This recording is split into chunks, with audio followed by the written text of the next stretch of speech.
대체의학 중에서 인기 순위 1위가 바로 제의술입니다. 몇 년 동안? 근 20년 동안.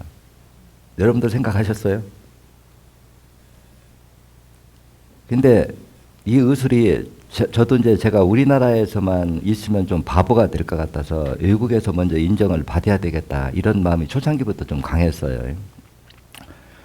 그래서 제가 책을 쓸 때부터 3개국어로 번역을 해가지고 세계 각국에다 이제 이거를 도서관에 납부를 하면서 중국이 비교적 가까워서 그러니까 동양의학에서 중의학이 차지하고 있는 비중이 한 95%를 차지하더라고요. 전 세계 의학에서. 그래서 중국에서 내가 인정을 받으면 전 세계에서 인정을 받을 수 있다. 그래서 다른 나라에 비해서 어제도 일본에서도 왔다 가고 세계 각국에서 왔다 가지만 내가 비중을 제일 많이 둔 데가 이제 중국인데 지금 제가 중국의 학술대회에 참여하게 된 최초로 따지면 한 24년 정도 됐을 겁니다. 중국에 다니기 시작한 지요.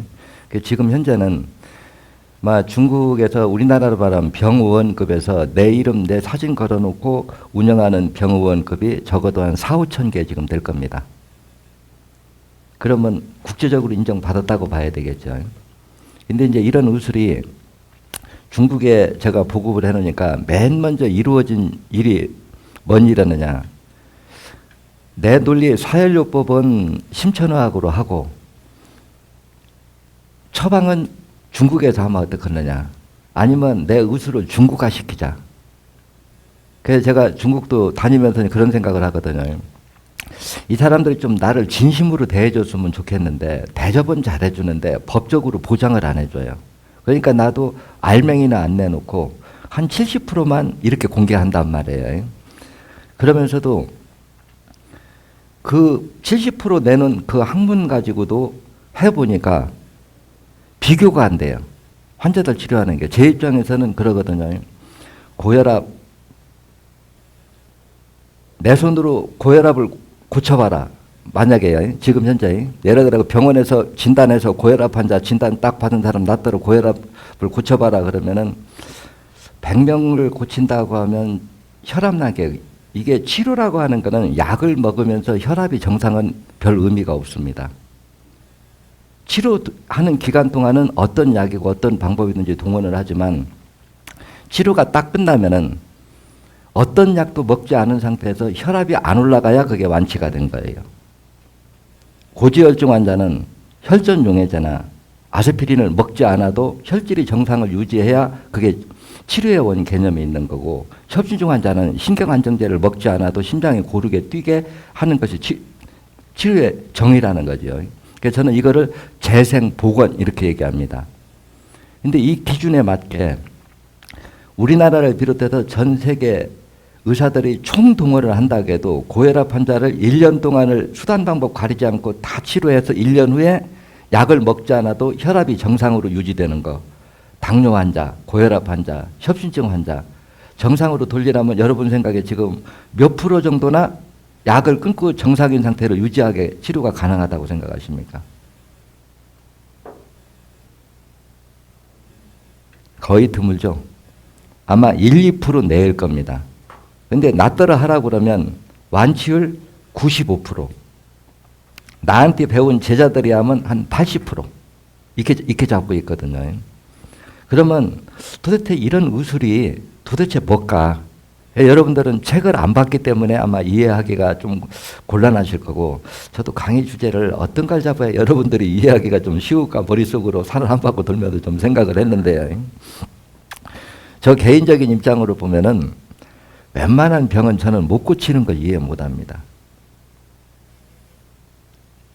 그냥 병은 고치면 낫는 병이지 그걸 못 고쳐서 약을 뭐 10년이고 20년이고 먹으면서 악화된다 저는 이해를 못 하거든요.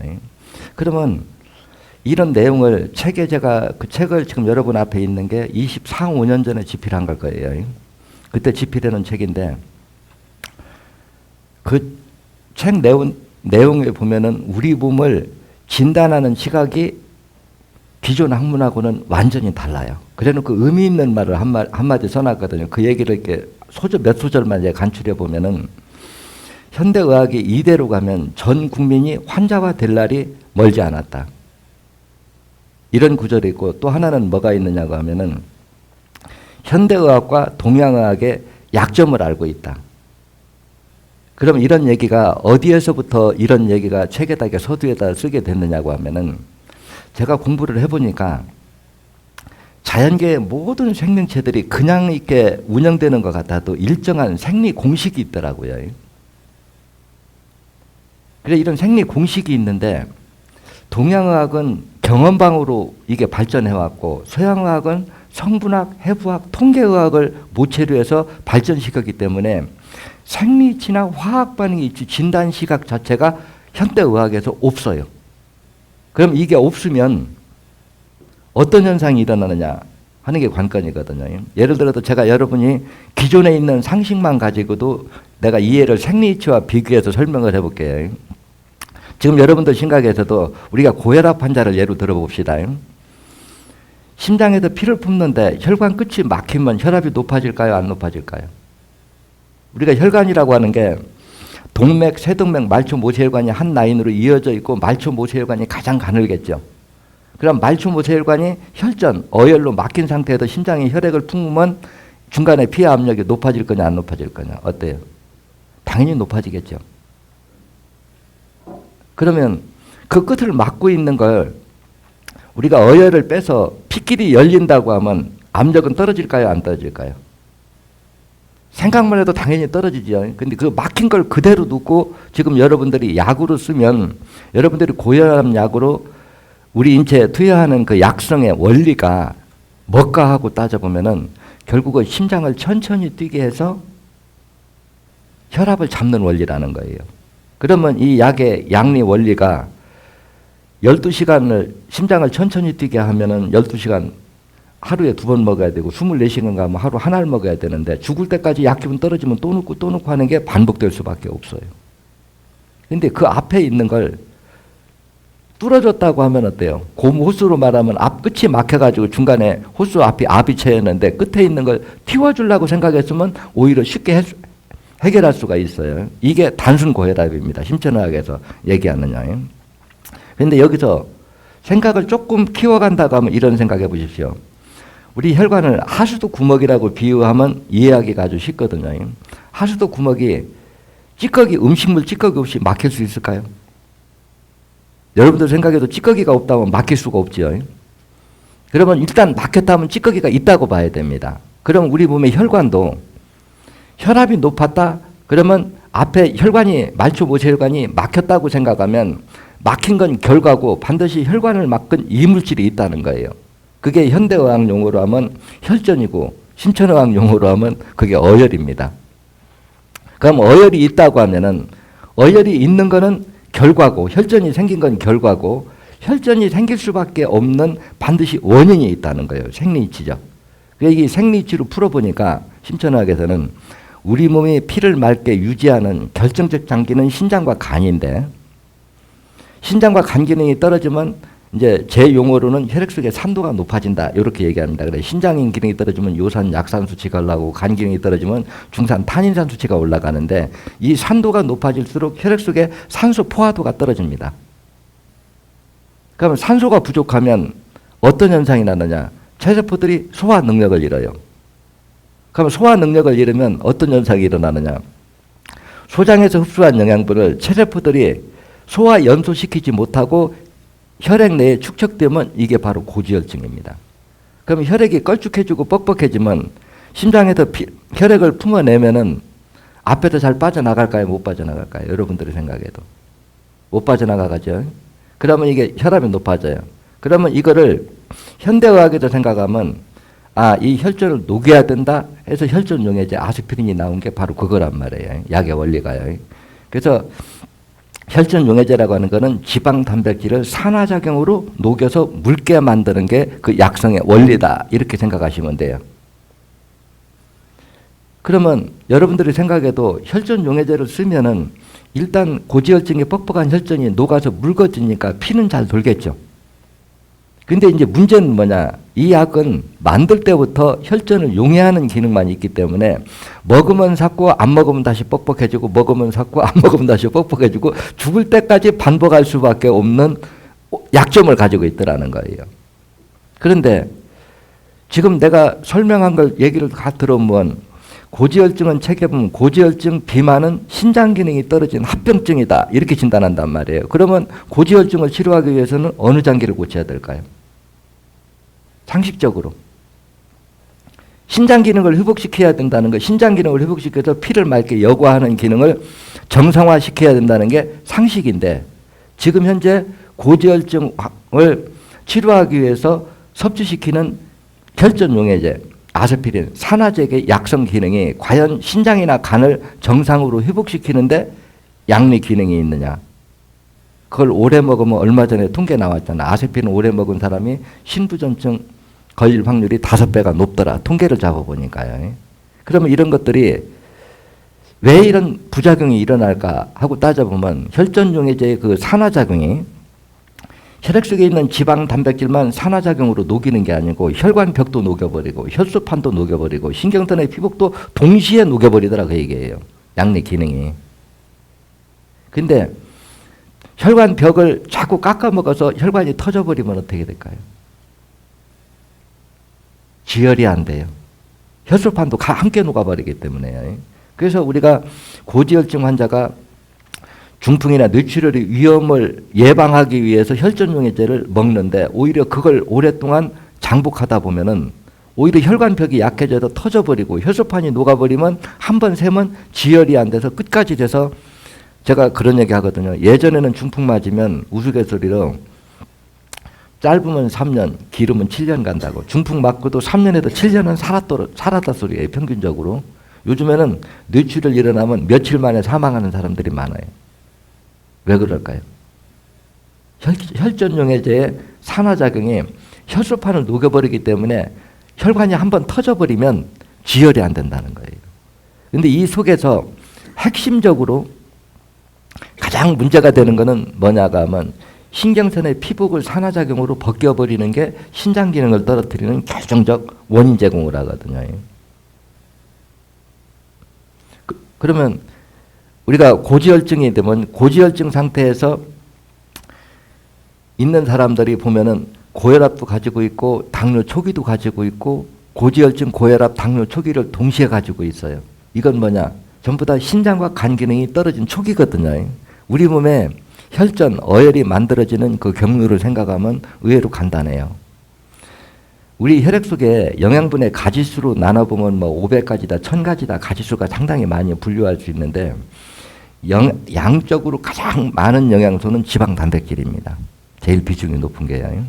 근데 이 지방 단백질은 산과 화학 반응을 일으키면 응고되는 기능이 있어요. 비율을 들어주면 우유의 성분이 지방 단백질의 비중이 제일 높죠. 우리가 생우유 때를 우리가 혈액이라고 생각하면 피가 잘 돌 겁니다. 근데 그 우유에다가 식초가 산이거든요. 식초를 넣으면 우유 속에 지방 단백질이 응고되죠.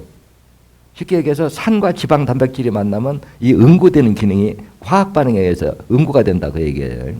근데 이제 간이 혈액 속에 탄닌 성분을 못 먹어치워서 이것이 일정 비율로 올라가면은 중산 탄닌산과 지방 단백질과 화학 반응을 일으키면 마치 우유에다 식초를 넣으면 응고되듯이 혈액 속에 있는 지방 단백질이 응고된 게 덩어리 피가 만들어지면 이게 말초 모세혈관부터 막아서 안으로 이렇게 쌓여 들어오면은 이게 이제 동맥경화 이렇게 된단 말이에요. 그러면 고지혈증이나 어혈이 만들어지는 게 결과지만 만들어진 원인에 들어가면은 신장과 간 기능이 떨어진 3차 합병증으로 고지혈증이나 어혈이 만들어진다는 거예요. 고혈압도 원인. 그래서 내가 책에는 고혈압은 신장과 간 기능이 떨어진 합병증이 고혈압이다. 이렇게 얘기를 하거든요. 여기도 얘기하면 그래요. 책에 보면 이런 얘기 써놨거든요. 고혈압과 저혈압은 정반대 현상으로 나타날 거다. 현대의학 시각으로 접근해 보면은. 그런데 신천의학에서는 고혈압과 저혈압은 오는 원인이 같다 이래 놨어요. 그래 놓고 뒤에 설명을 어떻게 하느냐. 신장과 간 기능이 떨어진 합병증으로 생성된 어혈이 6번 허리 쪽을 막으면 고혈압이 발병하고 5번 협심증의 위치를 막으면 저혈압이 된다 이랬어요. 그럼 이 말이 맞으면 저혈압 환자는 5번, 30번을 빼면 치료가 돼야 되고 고혈압 환자는 신장과 간을 회복시키기 위해서 8번하고 6번을 빼주면 고혈압이 치료가 돼야 돼요. 근데 이 논리대로 빼보면은 현대학자들이 아마 저혈압을 치료하라고 하면은 고혈압은 신경안정제나 혈전용해제, 이뇨제 이런 걸 써가지고 일시적으로라도 혈압이나 혈액 수치를 정상화시킬 수 있지만 저혈압은 안 될 겁니다.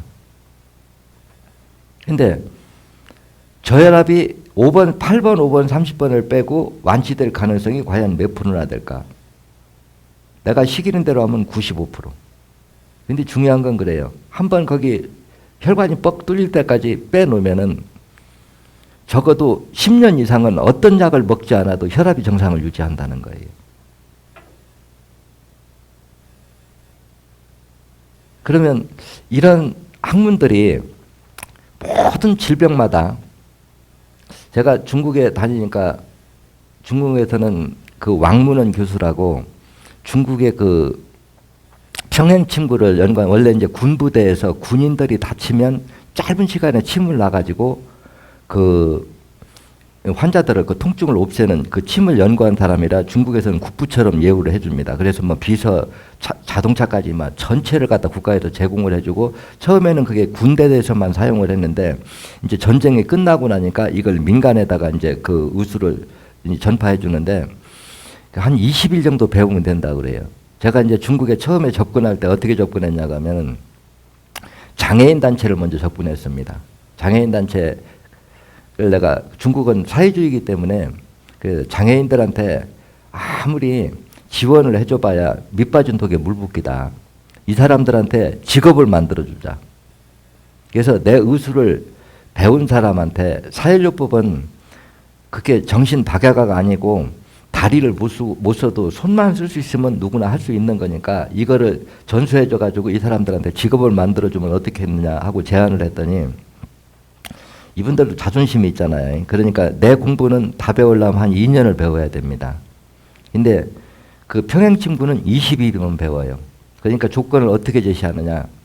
평행침구하고 내의술하고 두 가지를 다 배운 사람한테는 우리나라로 말하면 한의 자격을 주겠다 그 얘기예요.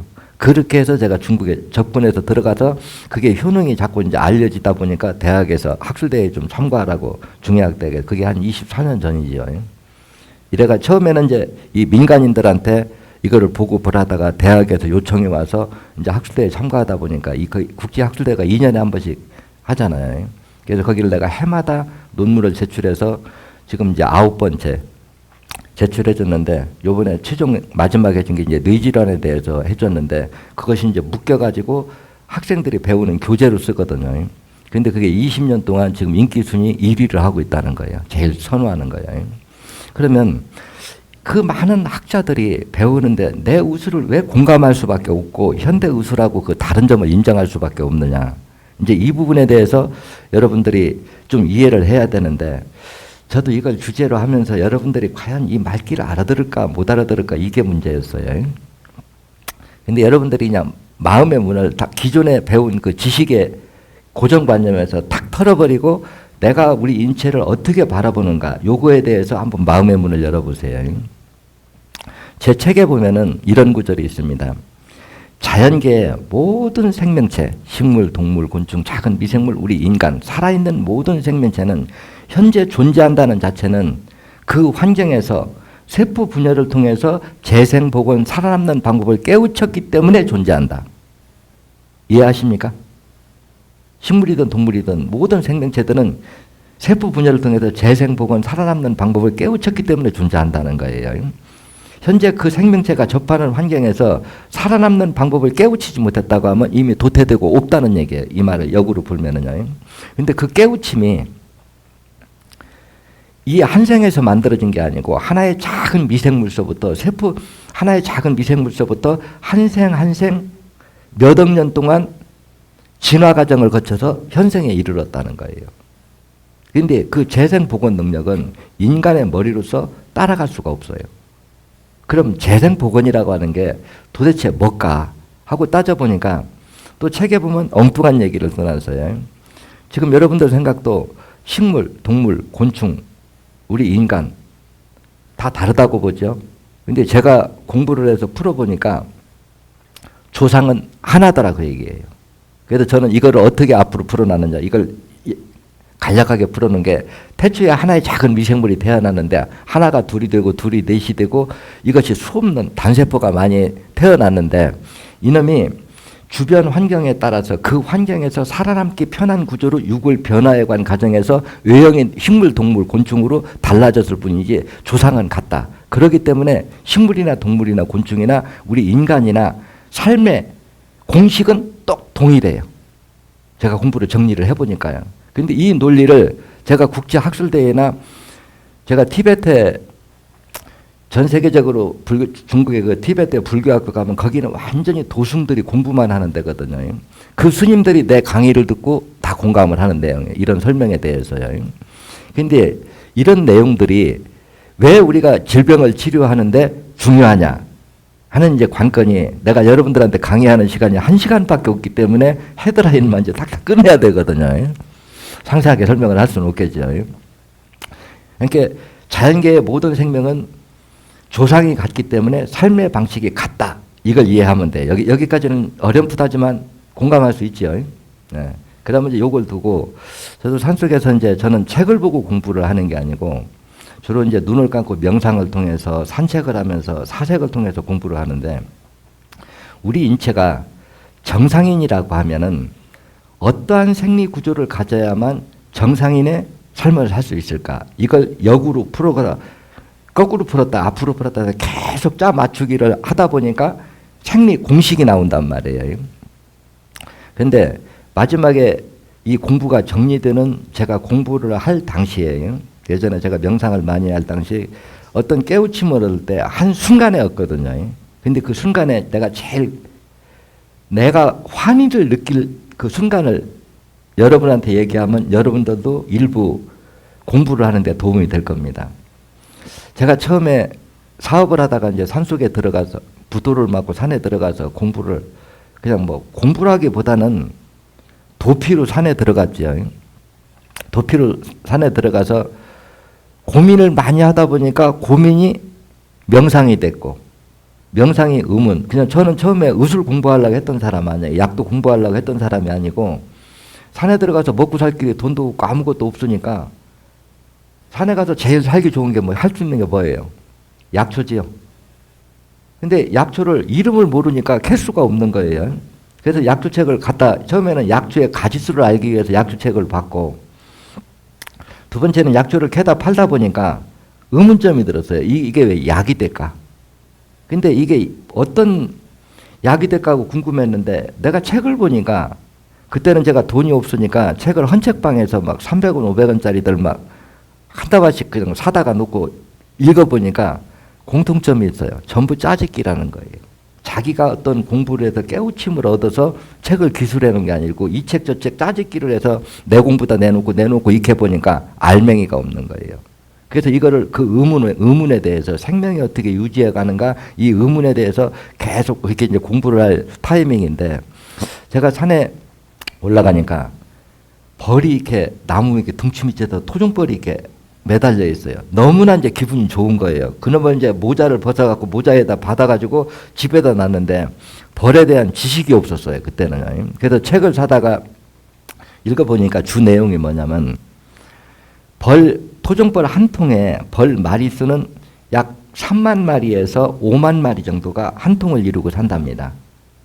근데 그 벌이 알에서 태어나서 바로는 집에서 청소를 하고 새끼 키우는 일을 돕고 청년기에는 밖에 나가서 꿀을 따오고 노년기에는 군사벌이 되는데 이 생리 기간이 45일밖에 안 돼요.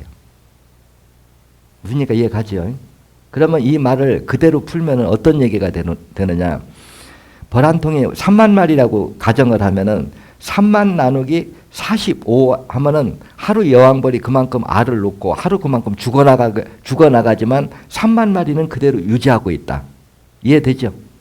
그럼 이 말을 우리 몸에다가 견주어 보면 현대 우리가 학자들이 우리 인체의 체세포 개체수가 약 120조 마리다. 근데 체세포 한 마리의 수명은 약 45일에서 80일이다. 그냥 보편적으로 이렇게 잡았을 때요.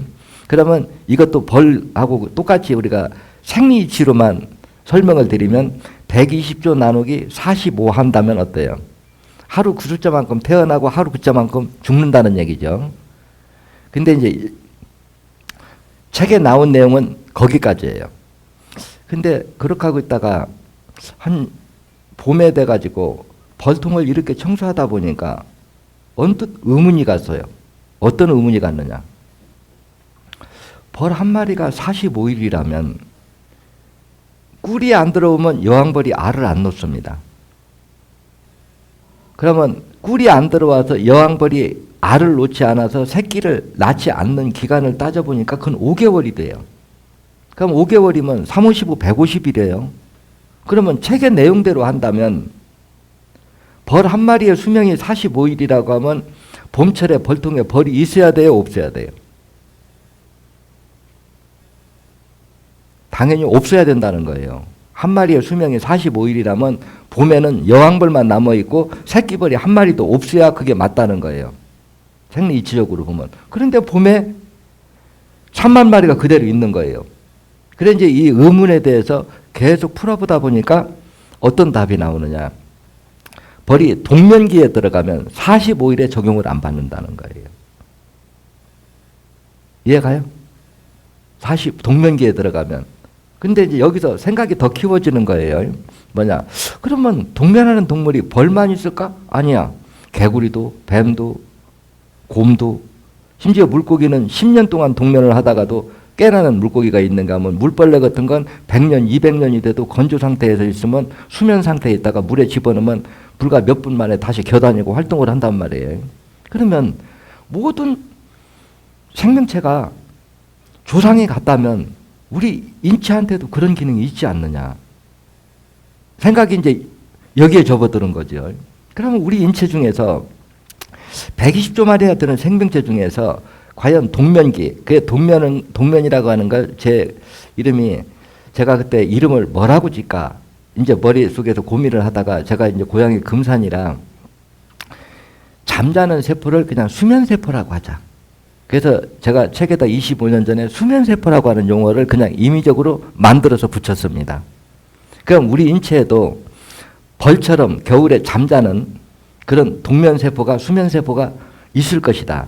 그럼 이 세포가 도대체 어디에 해당하는 걸까? 우리가 육안으로 볼 수 있는 게. 그러다가 머릿속으로 언뜻 떠올린 게 뭐냐면 그 당시만 해도 제가 환자를 직접 치료할 때마다 한 30년 가까이 됐으니까 그 당시만 해도 의술이 발달을 못 해가지고 옛날에 복강경 수술을 하면은 배를 옆으로 이렇게 쭉 째가지고 폭이 한 이 정도 잽니다. 요즘은 제가 환자를 직접 잘 안 보니까 모르는데 그때 보면 요 정도 째는데 짠 데가 손가락 두께 정도로 볼로 올라와서 흉터가 이만해요. 근데 몇 년 됐냐 하면 20년 된 흉터도 있어요. 10년 넘은 흉터도 그대로 있어요.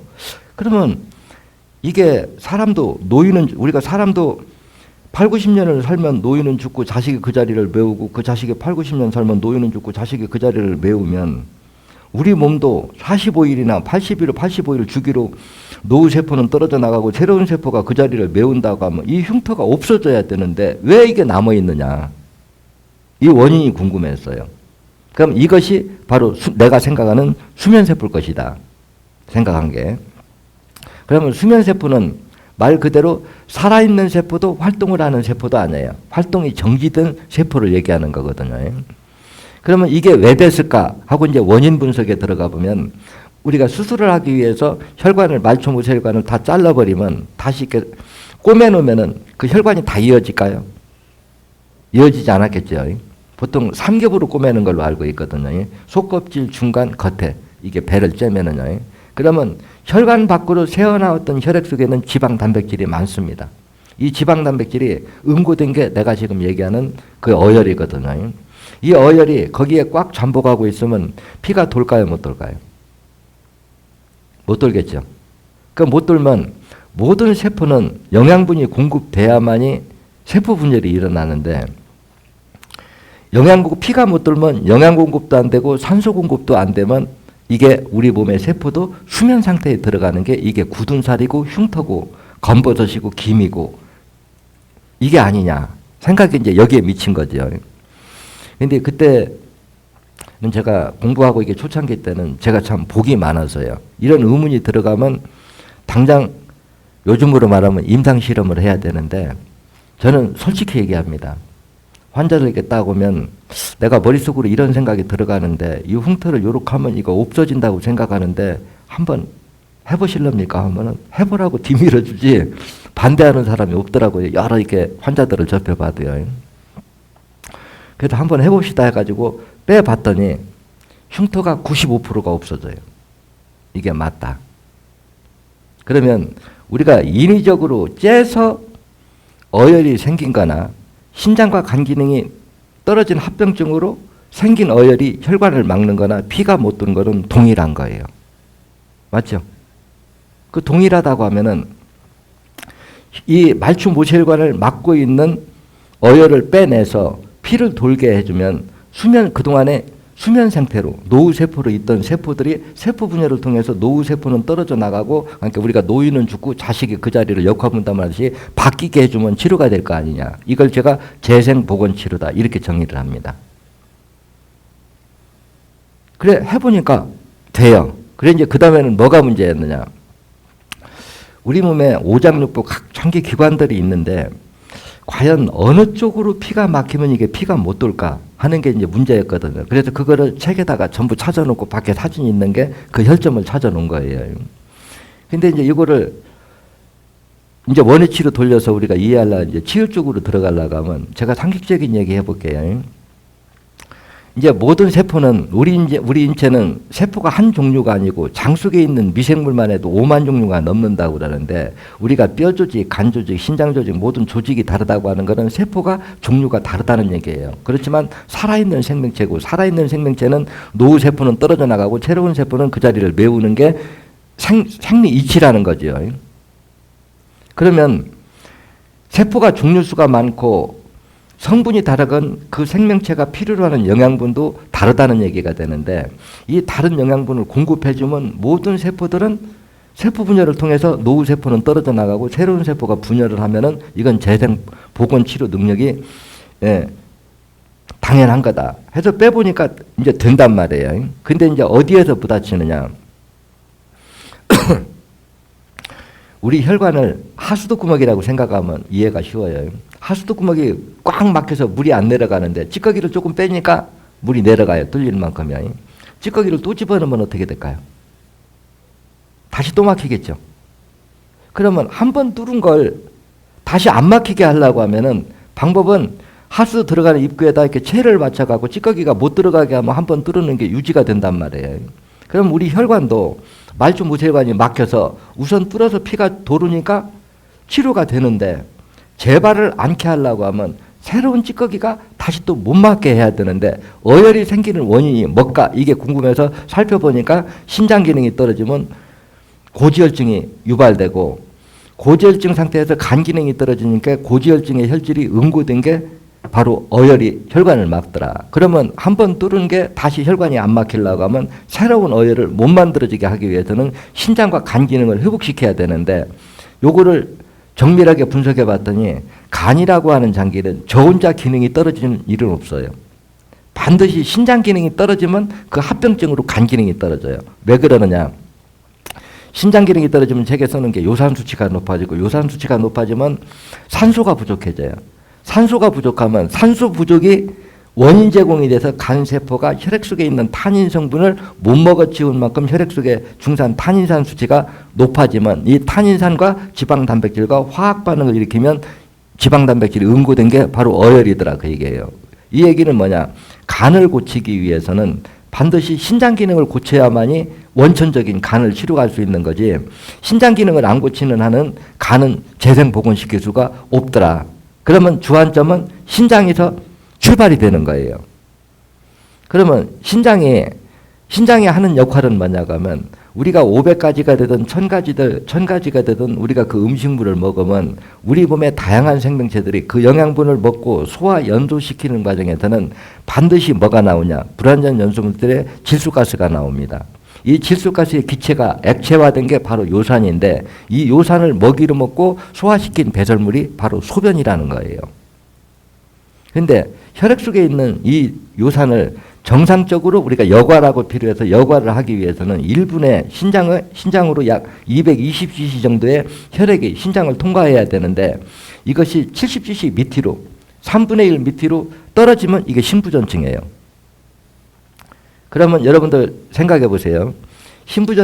우리가 심부전증이라고 하면 신장 기능이 최종적으로 떨어졌는데 심부전증이라고 진단을 받으려고 하면 신장 기능이 100이 정상일 때 30% 정도 기능이 남아있으면 심부전증이라고 진단을 받아요. 그러면 여기서 한번 머릿속으로 생각해 보세요. 신장 기능이 100이 정상인데 처음부터 30%만 기능이 남았을까요? 아니면 이게 90%, 80%, 70%, 60% 자꾸 떨어져서 30%까지 떨어졌을까요? 여러분들이 생각해도 한꺼번에 70%가 떨어질 이유는 없어요. 그렇죠? 처음부터 10%, 20% 해갖고 70%까지 기능이 망가졌지 처음부터 70%까지 떨어져도 심부전증이라고 하는 건 없다는 거예요. 근데 안타깝게도 지금 현재 우리나라를 비롯한 전 세계에서 신장이 왜 기능이 떨어지는지 아는 사람이 없습니다. 그나마 내가 이론적으로라도 지구상에서 내가 최초로 밝혀갖고 하는 얘기가 있어요. 신장 기능이. 신장으로 1분에 220cc의 혈액이 통과해야 되는데 220cc가 70cc 미만으로 통과하면 그 심부전증으로 진단받는데 220cc 밑으로 혈액이 통과하는 건 그때부터 신장 기능이 떨어진 거예요. 쉽게 얘기하면 내가 이론대로 설명을 하면은요. 그러면 우리가 간에서 오는 모든 병도 고지혈증도 고혈압도 암도 신장과 간 기능이 떨어진 합병증으로 신장과 간 기능이 10%, 20%, 30%, 50%, 70% 떨어지면서 중병이 오는데 신장 기능이 떨어지진 원인을 못 찾아내면은 우리가 현재 난치병은 치료할 수가 없어요. 그래서 이 신장이 기능이 이제 왜 신장으로 혈류가 적게 들어가느냐 이 해답을 풀어야 되는데 이 해답을 저는 어떻게 풀었느냐. 우리 인체에 장기가 됐든 근육이 됐든 모든 생명체들은 수축 팽창의 원리로 움직인다는 거예요. 수축 팽창으로 움직이는데 그게 전류, 뇌파에 의해서 수축 팽창이 이루어진다는 거예요. 그런데 저는 이걸 기존의 학자가 아니기 때문에 비유법으로밖에 설명을 할 수가 없어요. 예를 들어서 지금 이 전등이 100볼트로 설계가 되어 있어요. 그러면 100볼트의 전류를 넣으면 이렇게 환하게 불이 들어오는데 30볼트, 40볼트를 보내면 어떻게 될까요? 이 불이 제대로 안 들어오겠죠. 그럼 우리 몸도 체세포가 됐든 장기세포가 됐든 세포들이 수축 팽창에 의해서 움직이려고 하면 100볼트의 전류가 필요한데 그 전류가 100볼트가 가야 되는 게 30볼트, 40볼트 약해지면 어떻게 될까요? 제대로 가동을 할 수가 없는 거예요. 그래서 이거를 어떻게 책에다 써놨느냐. 우리 인체의 모든 세포들은 약 5마리에서 7마리의 한 가족으로 묶여 있는데 그게 신경선 하나와 뇌와 연결이 되어 있다. 그래서 체세포의 감각도 뇌에 연결해주고 영혼, 마음의 지시를 하면 우리 몸이 움직이려고 하면은 체세포의 수축팽창, 근육이 수축팽창에 해야 움직이는 구조로 되어 있다. 자, 여기서 내가 여러분들한테 정리를 해드리겠습니다. 여러분들이 눈을 감고 다리에다가 침을 딱 찔렀을 때 여기에 침이 꽂혔다고 통증이 오려고 하면은 우리 몸이 어떤 조건이 돼야 될까요? 어디를 찔렀는가 내가 알아차리려고 하면은 체세포와 뇌와 연결된 신경선이 전화선 피복처럼 피복이 입혀져 가지고 정보가 누수가 일어나지 않아야 돼요. 맞죠? 그래야 어느 부위를 찔렸다는 걸 알 수가 있다는 거예요. 근데 이 신경선의 피복이 벗겨져 버리면 어떤 현상이 일어나느냐. 뇌파 합선도 일어나고 뇌파 누수가 동시에 일어난다는 겁니다. 신경선이 피복이 벗겨져 버리면은요. 그러면 신경선의 피복이 벗겨져서 뇌파 누수가 일어나면은 어떤 현상이 일어나느냐. 뇌에서 신장과 연결된 신경선에 100볼트의 전류를 보내도 신장에 도달하는 건 40볼트, 30볼트도 약해지면 약해진 만큼 그쪽으로 혈류가 적게 들어가는 것이 신장 기능이 떨어진 원인이다. 근데 이거를 현대의학에서는 왜 진단이 불가능하느냐. 저처럼 생리치로 보지 않아요. 생리치로 보지 않으면 여러분들이 머릿속으로 과학의 눈으로 한번 생각해 보세요. 신경선은 머리카락 굵기에 10분의 1밖에 안 됩니다.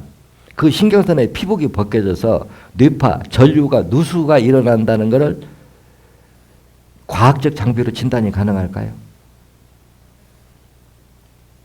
불가능하죠. 우리가 상식적으로 생각을 해도요. 자, 그러면 여기까지 풀었으면 그 다음에 이제 문제는 신장은 뱃속에 들어있고 뇌는 이 우측에 있단 말이에요. 심장은 여기 있고. 그러면 여기서 뇌까지 연결된 신경선의 긴 중에서 어느 부위에 신경선의 피복이 벗겨졌느냐. 이게 관건이었어요. 근데 그 자리를 내가 책에다가 혈 이름을 신간혈이 8번 신간혈이다 이렇게 적어놨거든요. 이게 신간혈이라고 이름을 지어놓은 건 왜냐면 신장 앞자를 따고 간 앞자를 따서 그쪽으로 피가 못 돌면 신장과 간 기능이 떨어진다. 이 말을 줄여서 신간혈 이렇게 내가 24년 전에 혈 이름을 그렇게 지어놨죠. 그러면 혈관이 막히면 왜 산도가 높아지고 산의 산화작용이 신경선의 피복을 벗겼느냐. 이 원리는 그렇습니다. 우리 몸에 혈관이 막혀서 피가 못 도는 데는 물로 말하면 고인물이 돼요. 피가 잘 도는 데는 흐르는 물이에요. 한 몸에서도 피가 잘 도는 곳과 못 도는 곳은 산도, 피의 탁도가 다르다 이 얘기거든요. 그래서 처음에 혈전, 어혈이 혈관을 막아서 피가 못 돌면 제가 산의 강도를 약산, 중산, 강산 이제 이렇게 설명하는데 약산은 이제 술로 말하면 막걸리 상태. 막걸리 상태 알코올이 있는 걸 약산이라고 그럽니다. 그럼 막걸리를 그대로 방치하면 식초가 되죠. 식초가 되면 중산이라고 그래요. 또 식초가 되는데 그대로 방치하면 썩어버려요. 그 썩은 혈질을 강산이다. 이 얘기는 무슨 얘기냐고 하면 혈관이 막혀도 처음 바로는 약산 상태를 유지하다가 막힌 시간이 오래가면 중산이 되고 또 거기도 그대로 방치하면 강산이 됩니다. 그럼 이 강산의 산화작용이 그쪽으로 지나가는 신경선의 피복을 산패에 의해서 녹여버리면 뇌파 누수가 일어났다는 거예요. 그래 그 지점이 어디냐? 8번 신간혈에서 이루어졌다. 이렇게 진단을 했거든요. 이렇게 얘기를 하니까 국제학술대회 가서 이 논문을 이렇게 발표하니까 그러면 그 자리에 왜 어혈이 쌓였느냐 이렇게 반문을 해요. 그래서 저는 이렇게 답변하죠. 그건 진화론으로 설명할 수가 있다. 진화론은 뭐냐? 애초에 우리가 인간이 진화 과정에는 처음에 우리가 인간의 지금 현재 근육의 설계 도면은 네 발로 길 때 근육이 설계 도면이 완성됐다는 겁니다. 네 발로 길 때. 그런데 머리가 자꾸 발달하다 보니까 네 발로 기는 것보다는 직립보행을 하는 것이 유리했기 때문에 두 발로 일어서게 됐는데 여기에서 어떤 변수가 있었느냐. 네 발로 길 때 힘을 주는 근육과 직립보행을 할 때 힘을 주는 근육이 다르다. 그래 네 발로 길 때는 해부도를 보면은 척추에 인대가 세로인대는 안에 들어있고 가로인대는 밖에 있습니다. 근데 허리를 일자로 직립보행을 해서 8번 위치를 딱 하려고 하면 8번 외부에 있는 근육에다가 힘을 주지 않으면 허리가 일자로 펴지지 않는 구조가 되어 있어요. 그래서 이렇게 오랫동안 앉아 있거나 서 있으면은 안에는 세로인대가 들어있고 밖에 8번 혈 위치가 가로인대가 계속 압박을 하고 있으면 혈관이 어떻게 될까요? 좁혀지겠죠. 그럼 우리 몸에 혈전이 어혈이 생겼을 때는 혈관이 가장 좁은 데서 먼저 쌓인다는 거예요. 그래서 거기에서 어혈이 먼저 쌓여가지고 처음에 쌓여서 있는 약산, 시간이 지나니까 중산, 시간이 지나니까 강산, 이러면 강산의 산화작용이 그쪽으로 지나가는 신경선의 피복을 녹여서 벗겨버리니까 뇌에서 100볼트의 전류를 보내도 신장에는 30볼트, 40볼트 약하게 들어가는 만큼 신장으로 혈류가 적게 들어가는 것이 바로 신장의 기능이 떨어진 직접 원인이다. 이제 이렇게 설명한단 말이에요. 그러면 자 여기서 여러분들이 생각해 보십시오. 신장 기능이 우리가 내 이론대로 하면 고지혈증도 만성피로도 신장 기능이 떨어진 합병증, 고지혈증도 신장 기능이 떨어진 합병증, 고혈압은 신장과 간 기능이 떨어진 합병증, 당뇨는 신장과 간 기능이 떨어진 합병증으로 생긴 어혈이 췌장의 말초혈관을 막으면 당뇨병이 온다. 혈관이 막힌 시간이 길어져도 피가 썩으면 암이 온다. 이렇게 설명을 하고 있거든요. 그러면 이제 이 부분에서 우리가 신장 기능이 떨어졌다고 하는 것은 결국은 신장이 10%에서 70%가 떨어지면 신부전증으로 진단받은 게 신장 기능이 떨어졌다는 게 현대 과학에서 증명할 수 있는 부분이죠.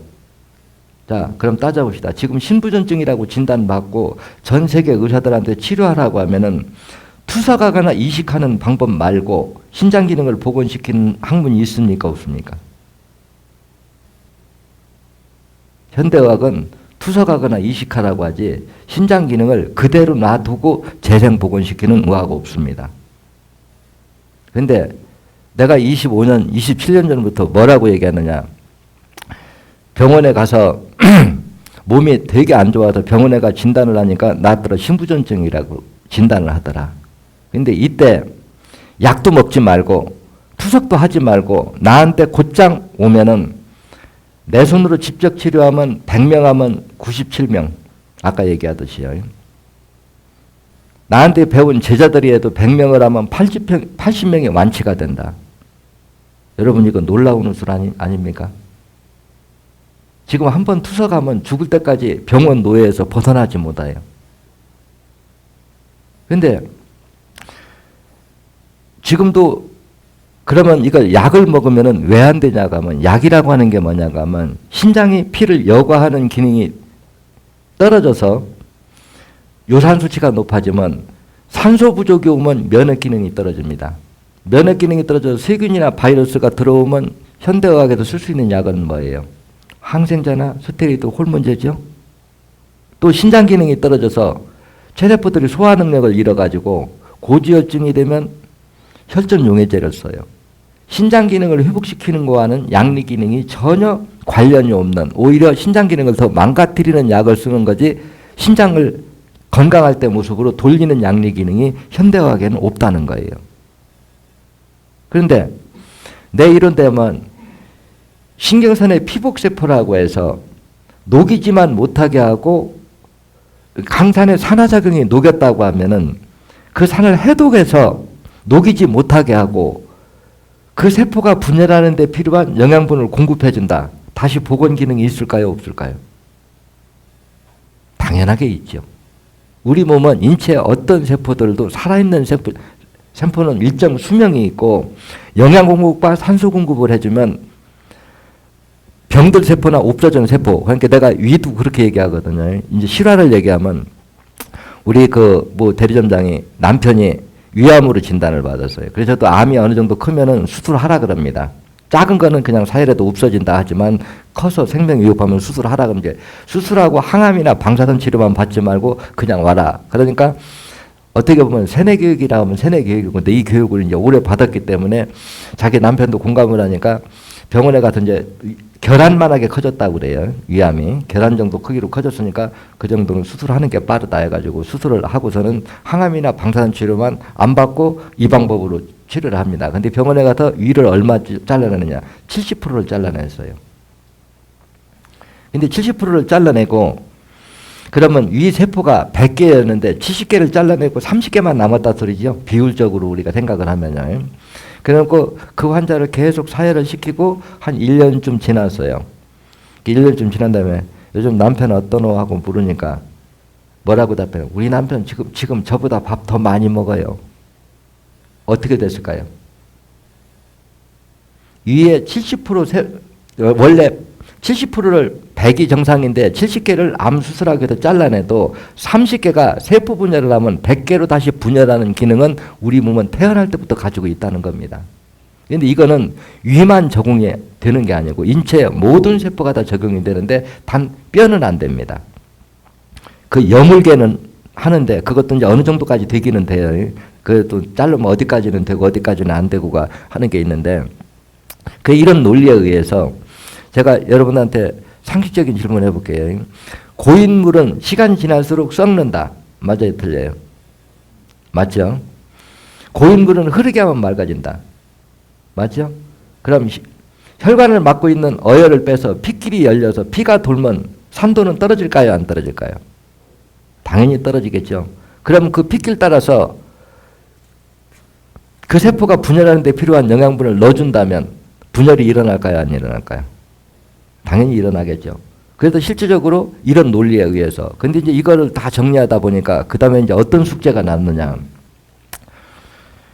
우리 몸이 가지수가 많고 현대의학에서도 영양분으로 따지면 우리 몸에서 세포 분열을 하기 위해서 필요한 영양소가 일부에서는 520가지다. 일부에서는 1000가지도 넘는다. 이렇게 얘기를 하는데 이런 우리 인체의 모든 게 다 재생복원되기 위해서는 어떻게 이런 성분을 넣어줘야 될까? 이게 관건인데 이걸 풀려고 하면 이런 성분들이 어떻게 만들어질까? 이 해답을 풀어야 돼요.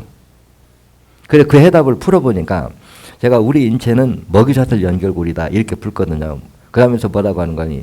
혈액은 인체의 모든 세포에 먹이라고 해도 맞고 배설물이라고 해도 맞다.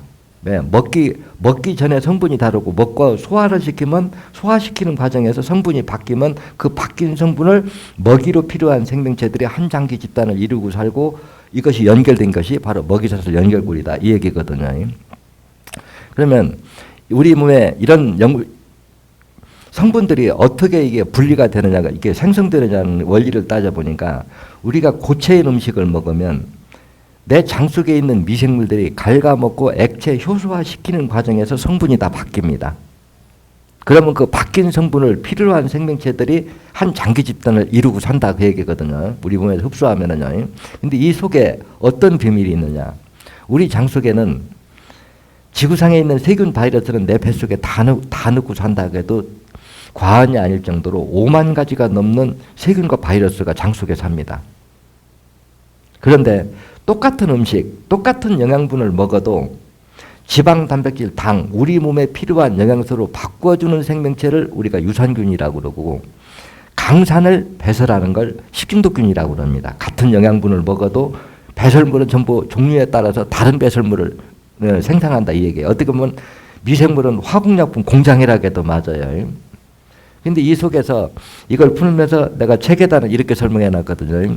적응적 진화는 대상에 대한 진화다. 이 얘기는 뭐냐면 우리 몸을 이롭게 하는 유산균은 우리 인간과 오랫동안 공생을 했잖아요. 그래서 아랫배의 온도가 36.5도가 되면은 유산균이 많고 아랫배의 온도가 그 밑으로 떨어지면 유산균은 없어지고 식중독균만 많아요.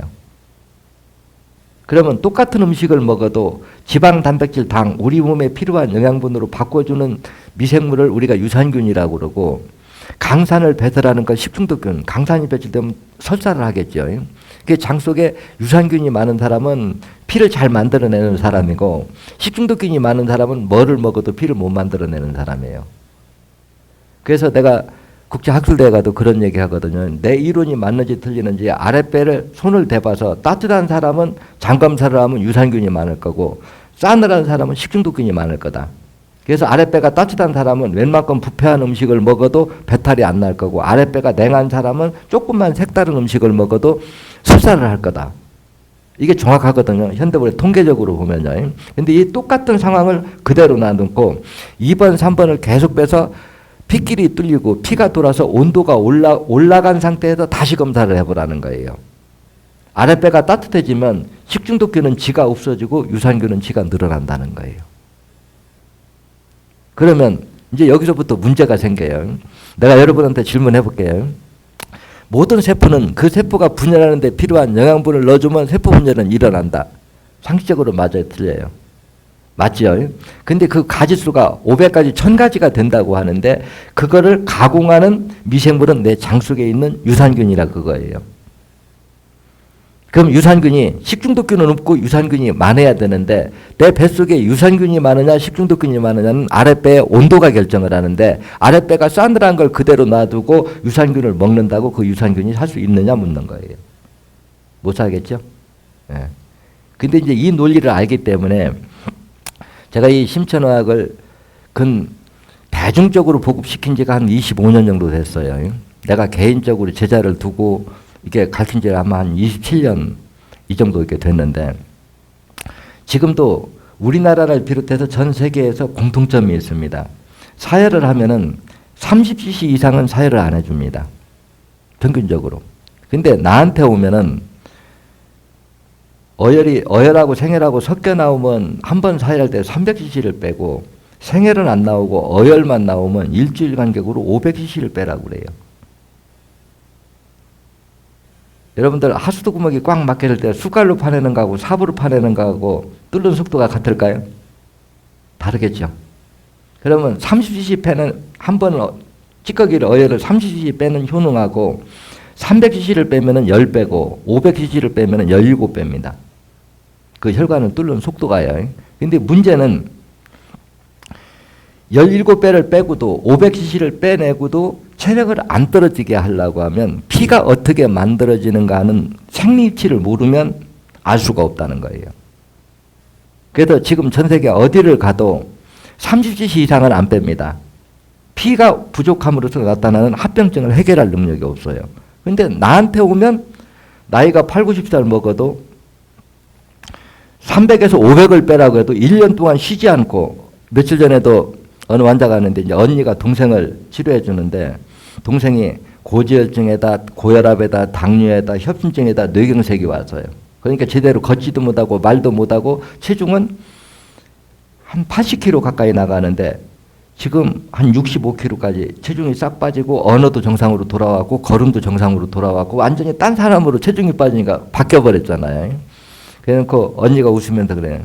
저 미친년이 약은 악착같이 처먹어가지고 한 1년만 해주고 말라고 그랬는데 1년 6개월 동안 해가지고서는 내 돈 다 까먹는다고 하면서 농담을 하더라고요. 근데 내가 웃으면서 그 얘기를 하면서 그래요. 그럼 1년 6개월 동안 뺀 양이 얼마나 되느냐. 그러니까 뻥하니 한 번 뺄 적이 여러분들 생맥주 500cc 얼마나 돼요? 양 많죠? 일주일에 생맥주 500cc를 빼가지고 1년 동안 빼면 얼마나 많은 양이 될까요? 엄청난 양이죠. 몇 바퀴서 되겠죠? 1년 6개월 동안 뺐다고 하면요. 그럼 여러분들 상식으로도 죽어야 돼요. 맞죠? 근데 오히려 혈색도 정상으로 돌아왔고 기운도 나고 꼼짝도 언어도 발음도 안 나오고 제 걸음도 못 걷도 나고 뚱뚱하던 사람이 살도 빠지고 피부가 늘어졌던 게 다 올라붙었단 말이에요. 근데 이 속에서 어떤 비밀이 있느냐. 그래서 사람들이 사회라고 자기들이 처방한다고 하면 그런 얘기예요. 당신들이 일주일 간격으로 300cc, 500cc를 6개월이고 1년이고 빼본 사람이 있느냐. 빼봐야 어떤 부작용이 오는가를 알 수 있고 그 원인을 찾아서 해결책을 찾아내는 게 바로 심천의학인데 당신들 해본 적이 있느냐 하면 말을 못해요. 그러면 이 속에서 핵심은 뭐냐고 하면은 지금 현대의학에서 하루에 피를 생산하는 능력이 얼마라고 여러분들 알고 계세요? 40cc라고 합니다. 현대의학에서요. 하루 사람이 피를 생산할 수 있는 능력이에요. 그러면 하루 40cc를 생산한다고 하면은 일주일 동안 생산한다고 하면 7로 곱하면 되겠죠. 그럼 일주일로 하면은 40cc면 47에 28, 280cc를 일주일 동안 피를 생산할 수 있다는 얘기예요. 근데 280cc인데 내가 빼라고 하는 건 500cc를 빼라고 한단 말이에요. 근데 500cc를 1년 동안을 빼도 피 부족이 안 와요. 자, 여기서 여러분들 생각해 보시죠. 현대의학에서 우리 인간이 하루에 피를 생산하는 능력의 한계점을 잡을 때 어떤 기준으로 잡았을까요? 이게 통계의학의 약점입니다. 통계의학은 뭐냐? 어떻게 나오는 거냐? 이 답을 찾아낼 때 건강한 사람, 몸이 아프지 않고 아주 건강한 사람을 여러 명을 모아놓고 한 사람한테는 10cc, 20, 30, 40, 50, 60을 매일 빼봅니다. 그러면 부작용이 안 나는 수치가 있죠. 그게 그 사람이 피를 생산하는 양의 수치입니다. 이 통계를 잡아보니까 하루에 한 사람이 건강한 사람이 피를 생산할 수 있는 능력이 40cc다. 이렇게 정의를 내렸단 말이에요. 근데 나는 하루에 우리 인간이 피를 생산하는 능력은 40이 아니라 70cc 정도 생산한다. 70cc 이상을 생산한다. 나도 이제 안전수치를 얘기하거든요. 그러면 하루에 70cc를 생산하면 일주일이면 7, 7에 49 어때요? 그건 500cc죠. 그러니까 500cc니까 일주일 간격으로 500cc의 어혈을 빼내도 아무 무리가 없다. 이렇게 얘기를 한단 말이에요. 그러면 40cc와 70cc의 근거를 기준 잡은 건 뭐냐? 여기에 차이가 있는 거예요. 그게 뭐냐 하면은 현대의학에서는 예전에는 우리 혈액을 간에 만들어낸다고 그랬습니다. 과학기술들이요. 근데 세월이 지나니까 아니다. 혈액은 간이 만들어내는 게 아니고 심장과 신장에서 만들어내는 거다. 이렇게 또 한동안에는 그게 학설로 주가 됐어요. 그러더니 또 지금 세월이 또 지나니까 어떻게 하냐? 아니야. 혈액은 골수에서 조혈모 세포가 만들어내는 거야. 자, 여러분 이 얘기 듣고 어떤 게 정답일까요?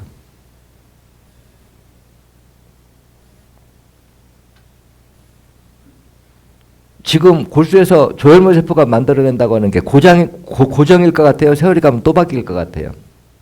이건 정답이라고 하는 모체가 없다는 걸 내가 얘기를 해주는 겁니다. 혈액의 정의는 뭐냐? 우리 인체의 다양한 생명체들이 정상적으로 자기가 필요한 영양분을 먹고 소화시킨 배설물이 총체적으로 섞여 있는 게 혈액이라는 거예요. 그래놓고 저는 이걸 책에다가 어떻게 정리를 내려놨느냐. 우리 인체의 본체는 체세포라는 겁니다. 혈액 속에 사는 생명체는 우리 몸과 공생관계에는 있지만 본체는 아니라는 거예요.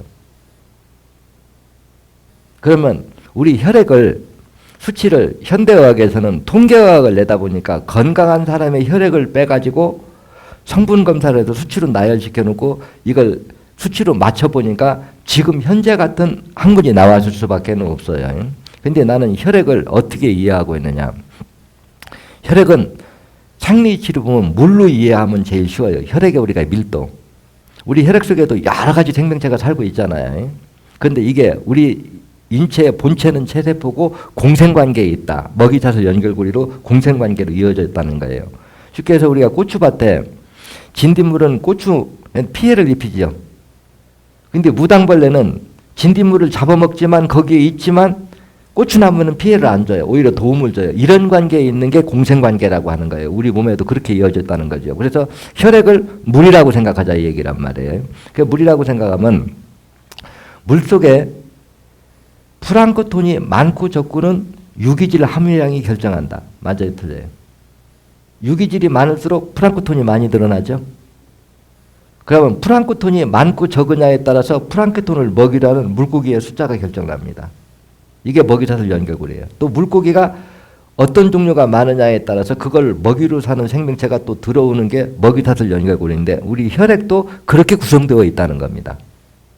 그래서 우리 몸속에 유기질 성분을 넣어줄 때 피를 만들어내는 거하고 넣어주지 않을 때 피를 만들어내는 거하고는 차원이 다르다는 거예요. 그 유기질 성분을 만들어내는 게 내 장 속에 있는 5만 종류나 되는 넘는 미생물 중에서 우리 몸에 필요한 영양분으로 바꿔주는 유산균이 그걸 가공하고 있더라는 얘기예요.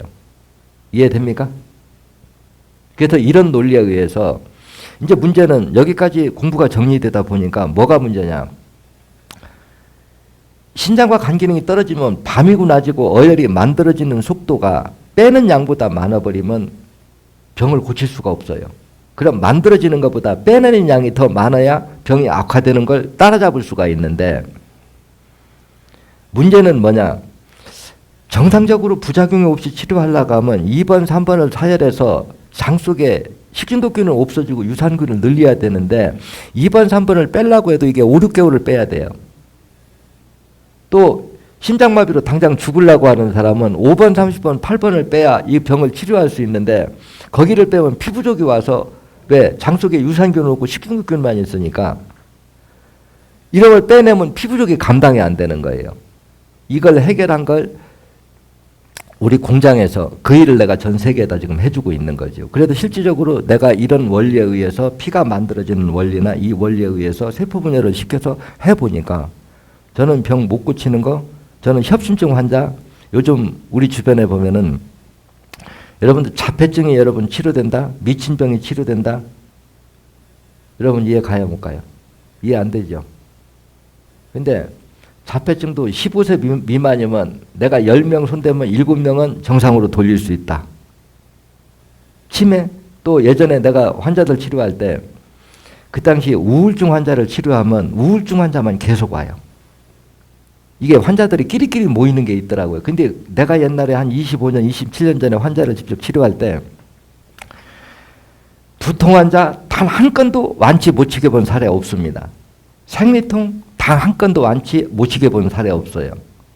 요실금 단 한 건도 완치 못 치게 본 사례 없습니다. 그래서 내가 그때부터 의술의 신이었습니다. 그러니까 면허 없이도 여기까지 올라왔죠. 근데 그게 다 그 세포가 세포 분열을 통해서 분열할 수 있는 환경만 바꿔준 거예요. 지금 같은 이런 논리에 의해서요. 그런데 지금 현재 여러분들이 생각해도 심장에 우리가 협심증이 있으면 거기다가 스프링 관 하나 넣으면 며칠 있다 돼요. 한 3, 4개월 있으면 하나 또 넣지요. 또 3, 4개월 있으면 또 넣어요. 계속 넣으면. 나한테 오면 그렇게 얘기합니다. 아이고 저 위장병보다도 빨리 고쳐주는 거 거기다 관 넣고 의술 발달했대. 참 저렇게 많이 배우고 저렇게 어리석기도 힘들다. 혈전 없이 혈관 막힐 수가 없다. 혈전이 신장과 간 기능이 떨어진 합병증으로 만들어졌다면 신장과 간 기능을 회복시키고 새로운 어혈 못 만들어지게 해놓고 이미 막힌 건 녹여서 빼내면은 우리 몸은 세포 분열을 통해서 재생 복원하는 능력은 태어날 때부터 가지고 태어났지 않았느냐. 그러면 여러분 뇌세포라고 해서 분열 기능이 없을까요? 근데 현대의학에 왜 이렇게 답답한 웃소리 되느냐. 이유는 간단하죠. 말로는 피가 잘 돌아야 된다고 모두가 얘기합니다. 혈관이 막힌데 막힌 걸 그대로 놔두고 피가 잘 돌 수 있을까요? 또 막힌 걸 빼내고 다시 안 막히게 하려고 하면 신장과 간을 재생 복원시켜야 되는데 그 우술이 있냐 그 얘기예요. 그래서 내가 현대 수술하고 세균이나 바이러스 질환은 현대의학이 많이 발전했지만 순환기 계통의 합병증은 내가 웃으면서 그래요. 참 저렇게 많이 배우고 저렇게 어리석기도 쉽지 않다고. 아직 유치원생 수준을 못 벗어났다는 거예요. 근데 이런 학문이 왜 이렇게 갈림길로 됐느냐. 지금 여러분들이 공부한 거는 남이 해는 걸 일방적으로 외운 거예요. 여러분들이 깨우친 게 아니고요. 그래서 그냥 외워서 이럴 때는 이렇게 한다. 왜 그렇게 하는지를 모르는 거예요. 근데 제가 하는 일 보면은 여러분들은 상상을 못 할 거예요. 뭐냐. 저는 지금까지 우리 집에서 생산하는 제품이 지금 12가지인가 13가지가 되는데 최근에 만드는 3가지 말고는 생산 연도가 적어도 20년이 다 넘었어요. 근데 한 번 생산한 걸 20년이 넘도록 계속 생산을 하는데 그 생산 제품 가지고 우리 집에서 먹고 사는 직원이 한 25명인데 몇 년 동안 했냐? 24년 동안 했다. 이렇게 답변할 수 있어요. 근데 그 제품이 50%는 외국으로 나가요. 건강식품인데. 근데 여기에 오면은 자폐증, 공부 못하는 학생들, 여러분들 공부가 아무래도 공부가 안 되는 걸 치료해서 공부를 잘하게 해준다. 여러분들 가능하다 싶어요? 불가능하다 싶어요? 여러분들이 생각해도 불가능하죠? 근데 우리 몸이 어떻게 만들어져서 어떻게 유지되는가를 알면은 저는 못 고치면 뭐 신이 아니니까 100이라는 장담은 못해도 100명 손대면 적어도 한 8, 90명은 고쳐야 의술을 안다고 할 수 있다. 이렇게 얘기할 수밖에 없어요. 왜 그러냐고 하면 제가 이제 그 우울증 환자들을 치료하다 보니까 대학을 2번, 3번 시험을 봐도 이놈이 계속 떨어지는데 부모는 경제 능력이 있으니까 계속 지원을 해주고 압력을 강하니까 주로 우울증 환자들이 학생들이 오면 강남 쪽에서 많이 오더라고요. 그래서 이놈들을 치료하다 보면 스트레스에서 오는 여러 합병증들은 고치기가 쉬운데 대학을 시험 봐서 떨어진 놈은 공부를 잘하게 안 해주면은 그것을 원인에서부터 벗어날 수가 없잖아요. 그래 공부를 잘하게 할 수 있는 방법은 없을까 생각하는데 언뜻 생각하니까 그런 생각이 들어요. 공부를 잘할 수 있는 뇌의 구조와 공부를 못하는 사람의 뇌의 구조가 뭘까? 이걸 정리를 해보니까 간단하게 요약하면 이런 답을 얻을 수가 있어요. 쉽게 얘기하면 뇌세포가 끊임없이 세포 분열을 통해서 공테이프가 만들어져야 현재 접하는 내용이 입력이 돼서 과거의 생각과 하나의 생각으로 보태주는 기능이 있어요. 근데 뇌세포 분열 기능이 떨어져서 공테이프가 안 만들어지면은 어떤 현상이 벌어지느냐. 책을 읽으면 한 장 읽고 장수를 넘기면 뒷장은 지워집니다. 그러니까 이해력이 생길 수가 없어요. 그러면 내가 이 책을 읽고 다음 책장을 넘길 때 이걸 기억하려고 하면은 뇌에서는 끊임없이 공테이프가 만들어져야 그게 입력이 되는데 이 기능이 망가진 것이 심하게 망가진 게 바로 치매더라 그 얘기예요. 그러니까 치매 환자들은 어때요? 1000번, 10,000번을 얘기해도 기억 못하죠. 과거의 생각만 되풀이하는 거나 뇌의 구조가 그렇더라는 거죠. 그래서 뇌세포의 분열 기능이 왜 떨어졌을까 하고 왜 하고 원인을 찾아보니까 뇌세포가 분열하는 데 필요한 영양 공급이 이루어지지 않아서 영양 공급은 왜 안 이루어졌을까? 혈관이 막혀서 혈관을 왜 막혔을까? 어혈이 있기 때문에. 어혈은 왜 만들어졌을까? 신장과 간 기능이 떨어진 합병증으로. 그럼 뇌 쪽으로 피가 잘 돌려면 어느 부위를 열어줘야 될까 하고 정리해 놓은 게 바로 신천하계입니다. 그러니까 여러분 지겨운 얘기 들었죠? 저는 이 얘기하면 제가 풀어낸 공부라서 지금 현재도 강사 교육 중에 있는데 저는 720시간을 원고 없이 강의해서 녹화해 놓은 게 지금 기록에 있습니다.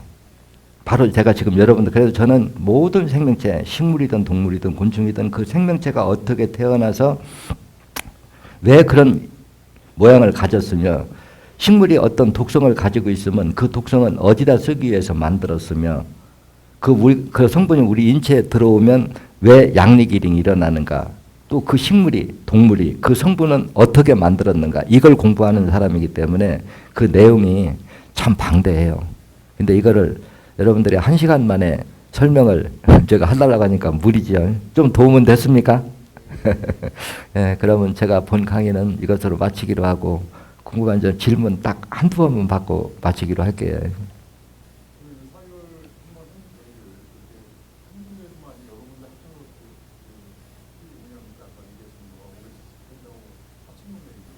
네, 합친 용량이죠. 그러니까 이제 그게 저는 이제 내 공부를 온 인류에 이렇게 널리 알리기 위해서 일을 하기 때문에 CD로 다 나와 있습니다. 그래서 사열도 아마추어가 안전하게 사열하는 요령이 있고 우리가 응급사열로 몇 번만 하고 마는 게 있고 중환자들.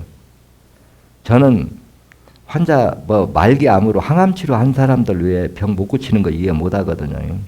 그게 우리가 이제 이거를 깊이 배우면 저 입장을 이렇게 이해하면 돼요. 제가 처음에 이 공부를 하고 환자를 이렇게 치료해 보면은 100명 치료하면 60명은 아주 이 기준에 맞게 잘 됩니다. 그럼 한 40명이 안 돼요. 그럼 이 40명이 이 사람들은 왜 안 될까? 그러니까 여러 사람 사회를 해보면 어떤 사람은 피부적인 부작용이 별로 안 오고 어떤 사람은 조금만 빼도 금방 부작용이 오거든요. 그러면 또 그 사람들을 해결하기 위해서 또 처방을 또 연구해서 또 원인을 찾아서 만들어냅니다. 그래서 또 해보면은 이제 또 40% 남은 데에서 한 30%는 되는데 한 10%가 안 돼요. 그러면 저는 제 입장은 어떨까요? 10%의 원인을 또 찾아야 되잖아요. 그 10%의 원인을 찾아보면서 또 그놈을 적용시켜 보면은 또 거기서도 한 1%나 2%가 안 돼요. 그러면 이제 거기를 또 연구를 또 하는 거예요. 그래서 지금 제 공부는 거기까지 와 있습니다. 근데 이제 우리 몸에 지금 현대의학에서 못하는 게 있어요. 제가 쉽게 얘기하면 내가 아까 설명해 약산, 중산, 강산 이렇게 얘기하죠. 약산은 신장이 걸러서 여과하는 기능을 하고 중산은 간이 걸러서 여과 기능을 하는데 강산은 내 몸에서 스스로 해결을 못합니다. 그래서 암, 류마티드 관절, 뇌계릭, 지금 백혈병, 신부전증 이것이 전부 강산의 산화작용이 문제인데 현대의학은 이 강산을 해독하는 방법을 모르는데 제가 100은 아니어도 지금 90%는 이걸 풀어놨어요.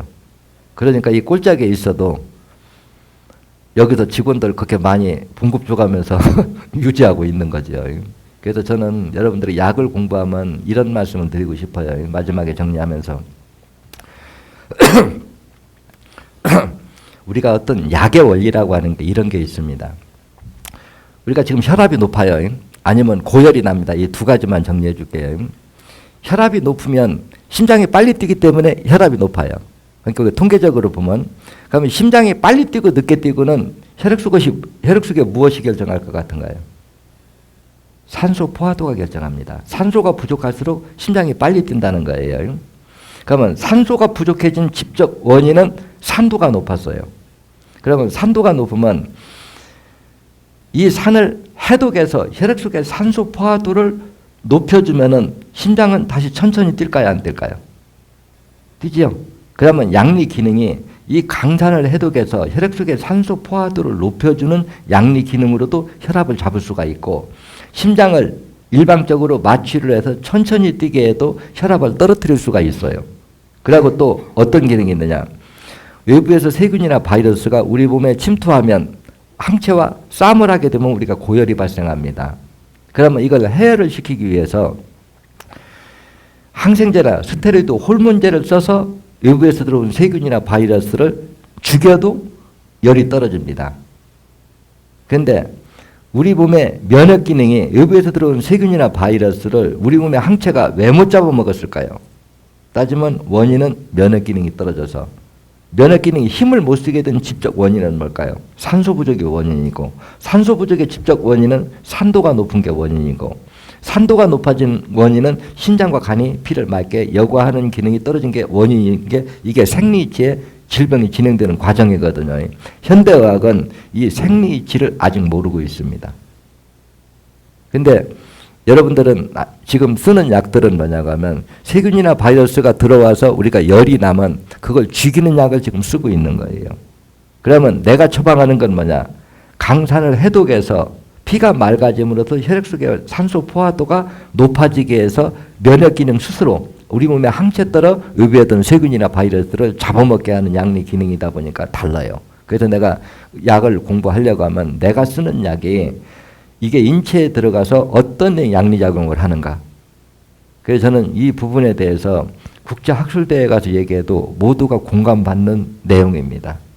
그래서 약의 강제 기능과 우리 몸의 원천, 그러니까 현대의학은 생리치나 화학 반응이 진단 시각이 없기 때문에 통계의학으로 발전시킨 학문이다 보니까 병의 원인을 몰라요. 쉽게 얘기해서 피가 묽은 사람하고 뻑뻑한 사람하고 따지면 피가 뻑뻑한 사람이 순환기계통의 질병이 많으니까 그 시각으로 보면은 치료할 수 있는 답은 하나밖에 안 남아요. 고칼로리 음식 먹지 말아라. 맞죠? 지금 현재 하는 거예요. 운동 많이 해라. 이거 갖고 안 되면 혈전용해졌어요. 근데 신천의학에 들어오니까 고지혈증에는 신장 기능을 회복시켜야 된다. 그럼 신장 기능을 회복시키면 고지혈증은 당연히 치료가 되죠. 신장 기능이 회복되면 혈액 속의 요산수치가 낮아지고 요산수치가 낮아지면 산소 밀도가 높아지고 산소 밀도가 높아지면 체세포들이 영양분을 소화 연소시키는 기능이 정상화되면 혈액 속의 지방 단백질이 누적되지 않기 때문에 고혈압은 고지혈증은 저절로 치료가 되는 거란 말이에요. 그래서 재생복원이라고 하는 건 뭐냐? 병들고 노후, 수면세포는 세포 분열을 통해서 떨어져 나가고 새로 분열된 자식, 건강한 세포가 그 자리를 메우게 하는 게 바로 재생복원 의학이고 그게 제가 주장하는 심천의학의 주 핵심이기도 합니다. 그래서 사혈하는 양은 이제 그 CD나 이런 책에 나와 있거든요. 그러면 사혈하는 용이 여기서 처방을 받으면서 사혈하는 요령과 처방을 안 받고 사혈하는 요령이 여러 가지 방법들이 있거든요.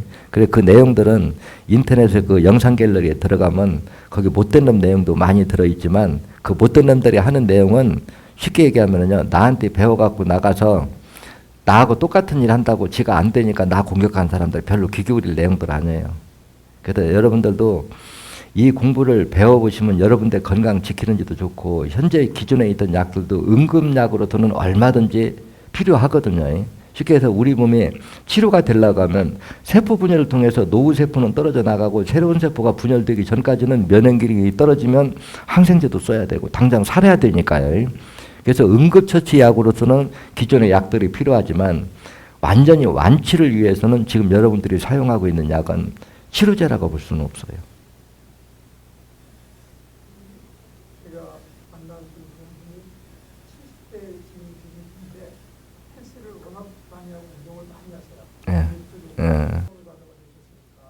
근데 이제 그걸 이렇게 생각하시면 좋아요. 이제 우리가 보사의 균형, 우리가 어혈을 내가 얘기하는 거예요. 여러분들 한번 생각을 해보십시오. 우리 몸은 찌르면 어디든지 피가 나와야 되죠. 근데 몇십 번을 찌르고도 강제로 땡겨도 안 나온다고 하는 거는 혈액이 응고됐다는 얘기예요. 근데 응고된 것도 내가 공부를 해보니까 단순 어혈이 있고 섬유질화된 어혈이 있고 담석화된 어혈이 있습니다.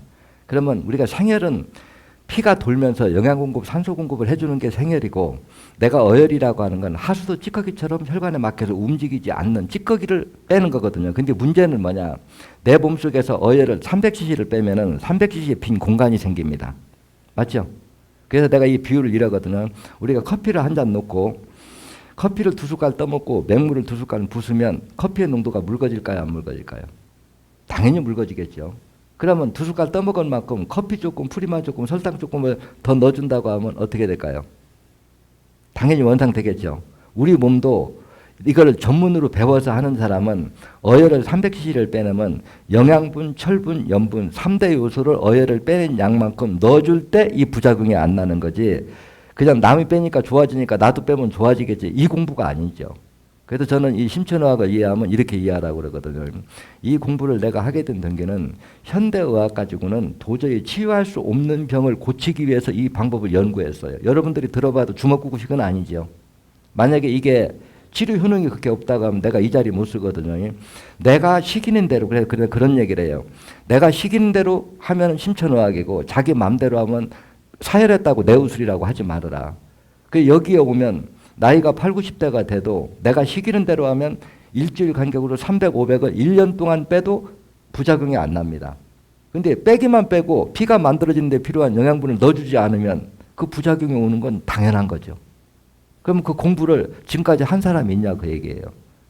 지구상에서 유일하게 내가 이 공부를 해서 여기까지 왔는데, 그래서 내가 우리나라 학회나 이런 의사들도 약사들도 모두가 내 의술만 인정하고 해주면 내가 이 만드는 비법이나 이런 거를 전부 제공해줘서 모두가 할 수 있게 해준다고 하는 거예요. 그거 안 하면 당연히 부작용 나요. 그래서 실제적으로 여러 사람들 보면은 현대화하고 나하고는 아마 내가 이런 얘기하면 여러분 이해가 쉬울 거예요. 내가 가끔 양다리 걸치지 말아라 소리를 잘합니다. 예를 들어 내가 비유를 한번 드릴게요. 이제 암 환자가 말기암 환자가 있습니다. 이제 실화를 얘기해 줄게요. 실화를 얘기해 주면 이 사람이 병원에 갔는데 암덩어리가 너무 커서 도저히 수술도 못하고 몸이 약해서 항암 치료도 못합니다. 그럼 이제 생명이 거의 끝난 거죠. 근데 이분이 이 방법으로 해가지고 많이 좋아졌어요.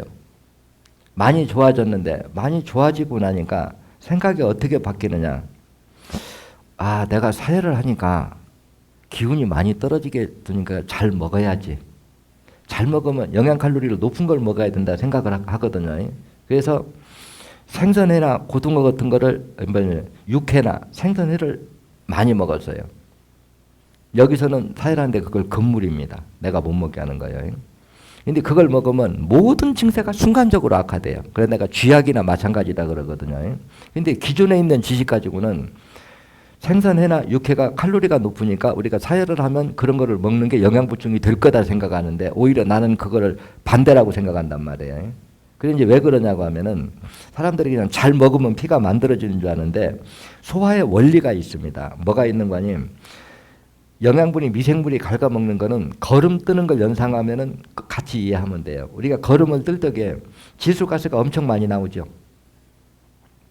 우리가 음식을 먹는 걸 내 장 속에 있는 미생물이 갉아먹고 액체 효소화시키는 거를 거름 뜨는 현상이라고 생각하면 이해가 쉴 거라는 거예요. 근데 우리가 볏짚을 섞는 거, 콩을 섞는 거, 생선을 섞을 때 냄새가 같던가요, 다르던가요? 칼로리가 높은 음식일수록 썩을 때 그것이 바르들 때 독성이 많이 나온다는 거예요. 근데 이게 익힌 것보다는 생럼이 독성이 많이 나옵니다. 내 몸이 신장과 간이 피를 여과하는 기능이 정상일 때는 이런 걸 먹어도 아무 문제가 없는데 피를 여과하는 기능이 망가진 사람이 병이 온다는 거예요. 그렇죠? 이미 병이 왔다고 하는 것은 피를 맑게 정화하는 기능이 망가졌기 때문에 병이 왔는데 그 음식물을 소화시킬 때 강산이 많이 배출되는 음식물을 먹으면 모든 병이 순간적으로 악화가 되는데 이런 지식을 나한테 교육을 안 받은 사람은 그냥 빼고 내가 체력이 떨어지니까 칼로리 높은 걸 많이 먹으면 도움이 되겠지. 이게 안 된다는 거죠. 그래 이런 내용을 다 설명을 들으려고 하면 최소한도 한 200시간 정도는 그래서 사혈요법 강의가 한 240시간 강의해주고 처방하게 한 240시간 한 번 다 들으려고 하면 1500시간을 들어야 제가 공부하는 설명 다 들을 수 있습니다. 그래서 여러분들이 이렇게 사혈하는 게 그래요.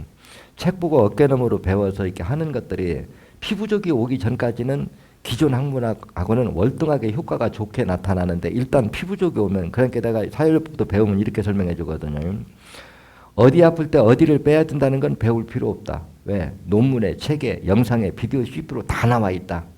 핵심은 왜 사혈을 해야만이 병이 완치될 수 있는가. 이게 이해된 다음에는 그 다음에 먼저 배울 게 있다. 무엇을 잘못하면 어떤 부작용이 오는가를 먼저 배우고 사혈을 하라는 거예요. 내가 쉬운 예를 들어줄게요. 우리 몸에 염분이 부족하면 손반에 열이 나거나 오한이 듭니다. 그렇기 때문에 어혈을 300cc 빼낼 때 죽염수 한 잔을 마셔주라고 하는 거예요.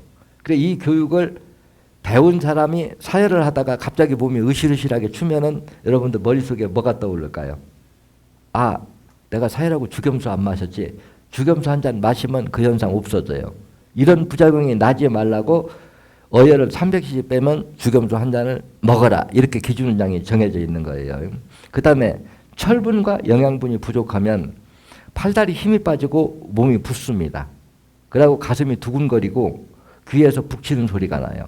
그 다음에 외형상으로는 얼굴이 처음에는 창백해다가 노래지거든요. 이거는 영양분과 철분이 부족한 합병증으로 오는 증세입니다. 그러면 이런 부작용을 안 내기 위해서는 어혈을 300cc 뺄 때 영양분 얼마, 철분 얼마, 염분 얼마, 500cc 뺄 때 많이 뺄 때 좀 더 넣어주고 적게 뺄 때 더 넣어주는 이런 공식이 있는데 이걸 배워가지고 정석으로 하는 사람과 아마추어들이 책만 보고 하는 사람하고는 이거 비교하려고 하면 안 되죠. 의문이 좀 풀렸습니까? 예. 그래서 지금 뭐 이게 이제 제가 책을 쓰는 지 오래되다 보니까 이제 어깨너머로 배우고 자기가 해본다고 하는 사람들도 많이 해요. 짝퉁들도 중국도 가면은 짝퉁 엄청 많아요. 오히려 짝퉁이 나를 더 유명해지게 만든 계기도 돼요. 그것도 잠시 얘기를 재미삼아 해주면 재밌는 얘기거든. 지금 세계적으로 다단계 판매 제일 큰 회사가 뭐예요? 아메이죠. 아메이 사장이 대퇴골 골두 괴사증이 걸렸답니다. 근데 대퇴골 골두 괴사증이 걸렸는데 그걸 괴사증 걸리면 병원에서는 어때요? 골두 잘라내고 인공 관절 넣을 수밖에 없죠. 근데 그 병이 처음 와서 진단받으면 아 그거 100명 하면 99명 치료되는 병 이렇게 얘기해요. 대퇴골 무혈 괴사증이라고 하는 거는 무혈이라고 하는 건 혈액이 안 들어가는 병이에요. 그렇죠? 피가 못 들어가면 생명은 유지할 수가 없고 또 피가 못 들면 피가 썩어버리면 산도가 높다서 그 높아진 산화작용이 뼈를 녹여버리는 게 무혈 괴사증이거든요. 근데 거기는 외부에서 사열해주면 사정권에다 가까워요. 빼면 무조건 열려요. 그거는. 그래서 이 사열을 해가지고 그게 치료가 된 거예요. 그러니까 이 사람은 사업가니까 머리가 돌아가죠. 뭔 생각을 했느냐. 아, 사열요법은 이걸로 하고 체력 보강해지는 건 아메이에서 자기 식품으로 하자. 제대로 생각한 거죠. 사업가로서요. 그래갖고 이 사람이 어떤 일을 했느냐. 중국 대학에 가서 당신들 이 심천화 중국과 하고 싶지 않느냐. 그래서 이 의술을 적당히 중국 논조로 바꾸고 처방은 아메이에서 하는 걸 먹게 하자. 이래가지고 그 사람이 돈을 주어서 중의학 대학 교수한테 내 책을 이걸 번역해서 비슷하게 만들어가지고 제품을 아메이에서 대줬습니다. 근데 결과는 어떻게 됐느냐. 그래갖고 이 사열요법이 엄청 중국에 번졌는데 뒤에 이 피부족에 대한 부작용을 감내가 안 되는 거예요. 그래서 요번에 갔더니 그런 얘기 하더라고요. 중국에서도 이 피부족을 막으려고 그렇게 처방을 해봐도 못한다는 거예요. 그래서 내가 사열은 내 걸로 하고 처방은 중의하기로 하려고 도전을 해도 그걸 다 실패했거든요. 그래서 내가 그런 얘기를 해줘요. 심천화가 우습게 보지 마라. 이게 사열요법이 50%고 처방하기 50%인데 내가 면허도 없는 사람이 한국에서 몇십 년 동안을 부작용 안 내고 여기까지 오면은 그 많은 양을 빼내고도 부작용을 안 나게 하는 처방학을 가지고 있으니까 유지가 된 거지. 빼는 거야 누구나 한 번 보면 다 하지요. 저는 어떤 경우에도 대체할 수 있는 기술적 방법은 이미 다 개발되어 있습니다. 그래서 책에 내가 논문에 쓴 것도 그러거든요.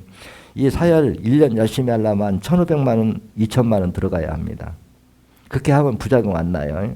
근데 요걸 돈에 끼려고 그냥 하다가 부작용이 났다. 우리 심하게 떨어진 사람은 헤모글로빈 수치가 4.5까지 떨어집니다. 여러분 7만 떨어져도 시체지요?